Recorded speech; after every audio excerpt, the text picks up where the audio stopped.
எனக்கு 2 பொம்பளை பிள்ளை, அடுத்ததா எனக்கு ஒரு ஆம்பளை பிள்ளை வேணும். நான் ஆத்தாள்கிட்ட வேண்டி இருக்கேன்.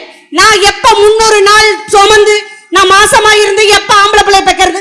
இவர்தான் பொம்பளை பிள்ளை பொறுப்பில்லைன்னு சொல்றாருல்ல, மனைவி பொறுப்பில்லைன்னு சொல்றாருல்ல. அண்ணன் உங்களுக்கு 2 ஆம்பளை பிள்ளை, அண்ணன் ரவீனா உங்களுக்கு ஒத்த ஆம்பளை பிள்ளை. வாங்க என்னுடைய அக்கவுண்ட்ல 85,000 ரூபாய் ஜிபே இப்ப ரெடி கேஷ் உடனே பண்ணி விடுறேன். 3 ஆம்பளை பிள்ளை எங்களுக்கு வாங்கி கொடுங்க சார். தத்து கொடுக்க சொல்லுங்க. கொடுப்பாங்க. எவ்வளவு ரூபா? 85,000 ரூபா இப்ப ஜிபே பண்றேன். 3 பிள்ளையும் பிறக்கிறக்கே செலவு 3 லட்சம் ரூபாய் ஆயிருக்கு. 85,000 ரூபாய் கேக்குற மாப்பிள்ள, என்ன ரேட்டு சொல்ற?